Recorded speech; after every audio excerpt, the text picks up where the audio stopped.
sisi lain, saat ini harga BBM terpaksa dinaikkan dengan kisaran selisih minimal Rp2.000. Apakah ada hubungannya dengan Mbak Puan, sang Ketua DPR dengan slogan baliho kepak sayap kebinekaan itu? Kita tahu bagaimana dulu Mbak Puan dan Bu Mega kompakan menangis, seolah menyesali kenaikan BBM seharga Rp500 pada era Presiden SBY dengan mengatasnamakan rakyat.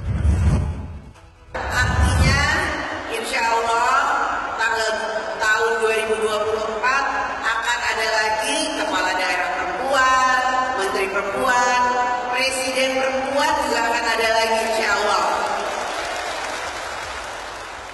Perbincangan Ketua DPR yang juga merupakan Ketua DPP PDIP Puan Maharani kembali ramai.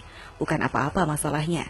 Narasi yang disebut harapan Puan akan ada presiden perempuan di 2024 yang disampaikan di Lampung pada kader perempuan PDIP Perjuangan. Memang kata-kata itu disorot oleh berbagai pihak termasuk netizen yang banyak berkehendak tidak dulu untuk Puan di 2024 menjadi presiden. Kita tahu pemilu yang berbarengan dengan pemilihan presiden semakin dekat.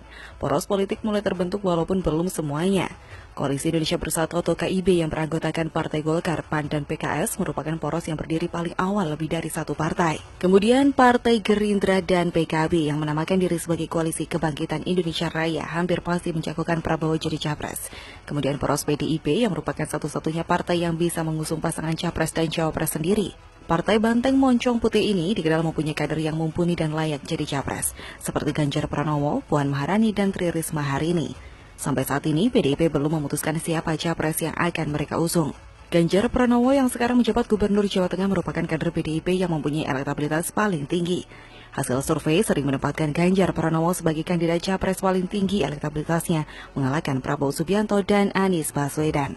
Tapi sepertinya PDIP lebih condong untuk mendorong putri mahkota mereka yakni Puan Maharani sebagai kandidat capres dibanding Ganjar Pranowo. Sejak awal Puan sepertinya difasilitasi untuk menaikkan elektabilitasnya. Pemasangan baliho besar bergambar Puan, berbagai bantuan sembako atas nama gambar Puan juga diberikan di banyak tempat.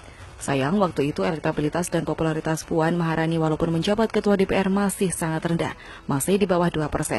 Jauh jika dibandingkan dengan Ganjar Pranowo. Tapi di luar dugaan, elektabilitas Ketua DPR Puan Maharani menjelang Pilpres 2024 terus meningkat, bahkan memasuki 4 besar capres dengan elektabilitas tertinggi.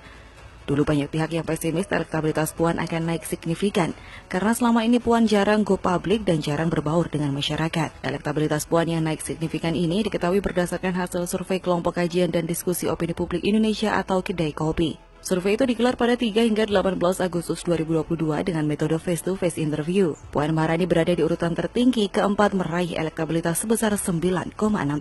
Puan hanya kalah dari Ganjar Pranowo sebesar 26%, Menhan Prabowo Subianto sebesar 18%, dan Gubernur DKI Jakarta Anies Baswedan sebesar 14,5%. Puan mengungguli nama besar lainnya seperti Ridwan Kamil 7,7%, Sandiaga Uno 1,5%, Agus Harimurti Yudhoyono 1,3%, dan Muhaimin Iskandar 1,3%. Hal ini mungkin dari kerja keras PDIP untuk terus memperkenalkan Puan ke publik. Apalagi kini Putri Megawati ini diberi tugas spesial yakni untuk melakukan safari politik ke partai politik lain. Secara tidak langsung Puan dikenalkan, didekatkan ke berbagai partai politik yang ada, khususnya yang sukses masuk parlemen. Ketika Puan melakukan safari politik, tentu saja media akan terus memantau dan memberitakannya, sehingga nama Puan akan semakin dikenal masyarakat. Mungkinkah elektabilitas Puan akan menggoyang 3 besar kandidat capres yang sebelumnya sudah menjadi langganan? Apakah Puan benar-benar jadi capres dari poros PDIP? Kita nantikan saja. Di sisi lain, saat ini harga BBM terpaksa dinaikkan dengan kisaran selisih minimal Rp2.000 dengan angka kenaikan harga Pertalite sampai Rp2.350.000, dengan angka kenaikan harga Pertalite sampai Rp2.350 dengan harga terkini Rp10.000. Dan saat ini pemerintah harus membuat keputusan dalam situasi yang sulit. Ini adalah pilihan terakhir pemerintah, yaitu mengalihkan subsidi BBM. Sehingga harga beberapa jenis BBM yang selama ini mendapat subsidi akan mengalami penyesuaian. Dan sebagian subsidi BBM akan dialihkan untuk bantuan yang lebih tepat sasaran. Bantuan langsung tunai BLT BBM sebesar Rp12,4 triliun yang diberikan kepada 20,65 juta keluarga yang kurang mampu sebesar Rp150.000 per bulan dan mulai diberikan bulan September selama 4 bulan. Apakah ada hubungannya dengan Mbak Puan, sang Ketua DPR, dengan slogan baliho kepak sayap kebinekaan itu? Kita tahu bagaimana dulu Mbak Puan dan Bu Mega kompakan menangis, seolah menyesali kenaikan BBM seharga Rp500 pada era Presiden SBY dengan mengatasnamakan rakyat. Tentu saja waktu itu posisi PDIP berbeda dengan sekarang, sehingga meski kenaikan BBM sampai Rp2.000 terlihat PDIP tetap mendukung keputusan ini. Jangan dibandingkan dengan 500-nya era SBY karena sudah berlangsung bertahun-tahun lalu. Nilai 500 waktu itu tentu sudah berbeda dengan sekarang. Apalagi di tengah kondisi ekonomi dunia yang gonjang-ganjing akibat pandemi COVID-19.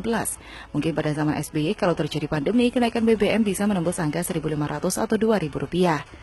Menagih tangisan Mbak Puan atau berharap Bu Mega bersuara keras kepada pemerintahan saat ini, terlebih lagi ini masanya pemanasan jelang Pilpres 2024 sudah tentu akan menjadi harapan sia-sia. Kalaupun Mbak Puan sampai merespons suara netizen, isi pernyataan yang keluar tentu tidak akan sekeras ketika dirinya bersama PDIP menjadi oposisi pada era SBY. Akhirnya, kenaikan BBM kali ini akan membuat citra pemerintah agak miring untuk sebagian masyarakat. Kadrun juga pastinya akan bersorak karena mendapatkan amunisi buat menyerang Jokowi atas nama suara rakyat. Namun saya memilih tetap percaya pada pemerintah. Penyesuaian harga BBM pastilah sudah dihitung cermat sampai ke angka terkecil oleh Menkeu Sri Mulyani. Jika akhirnya harus naik, pastilah karena tak ada jalan lain. Meski bantalan ekonomi berupa BLT juga langsung disiapkan oleh pemerintah. Lalu, bagaimana menurut Anda?